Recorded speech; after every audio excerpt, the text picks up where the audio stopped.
wasiirka qorsheynta iyo horumarinta caalamiga ee Somaliland Dr. Saad Cali Shire oo safar la sii qorsheeyay ku yimid dalka South Africa kaasi oo ka qayb qaatay laba shir oo ka dhacday magaalada Cape Town ee dalka Koonfur Afrika kadibna la kulmay jaaliyada Somaliland ee South Africa wasiirka ayaa ka warbixiyay ujeedooyinka uu yimid dalkani isagoo sheegay inuu ka qayb qaatay shirada daba joog ah oo laga hadlayay qaabka sameynta tirakoobka taasi oo sheegay in Somaliland ay baahi weyn u qabto maadaama aan lahayn ayuu yiri tirakoob rasmi ah oo shacabka ku nool goobaha ay maamusho Somaliland wasiirka ayaa warbixin dheer ka bixiyay horumarka iyo qorshaha Somaliland wuxuuna ku nuuxsaday talaabooyinka jaaliyada looga baahan yahay iyo sidii ay uga qayb qaadan lahayd horumarinta meelihii ay ka soo tageen isagoo ku gubaabiyay dhalinyarada inay waxbarashada xoogga saaraan taasi oo sheegay in berito ay ku difaaci karaan dalkooda iyo diintooda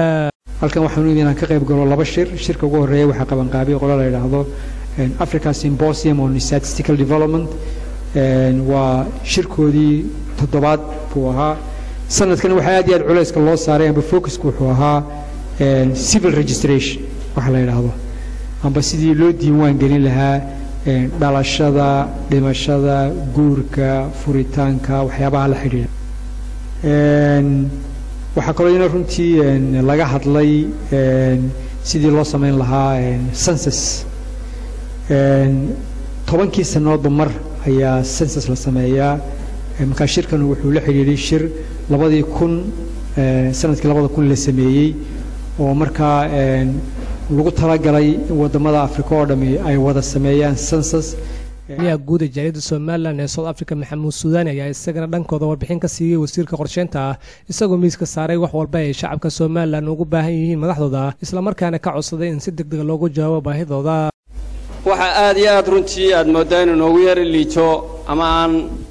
dawladda Somaliland aanan inta badan ka helin xiriir siyaasi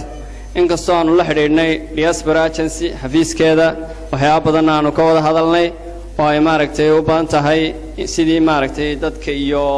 jaaliyada halkan joogtay iyo kuwa wadankii joogay runtii ay isugu xidhmaan waxaan kaloo aanu xiriir la sameynay wasaaradda arrimaha dibadda ee Somaliland taasoo aan hore u jirin oo ay noqotay markii ugu horeysay in la isku xidho jaaliyada iyo wasaaradda arrimaha dibadda ee Somaliland ama dawladda Somaliland ba si loo kala war qaato xaaladda jaaliyadu ku sugan tahay iyo xaaladda waddanka ku sugan yahay iyo waxa had iyo jeer macquul ah ee maaragtay la iska faa'iideysan karo Professor Daayira wax ka dhiga jaamacadda University of Western Cape Cabduqaadir Xuseen Cali ayaa soo dhaweynaya hambalyo kadib ka hadlay laba arrimood oo ku saabsan aqoonta iyo baahida loo qabo isagoo aad ugu go'ay dadkii ka qayb qaatay xafladda inay waxbarashada xoogga saaraan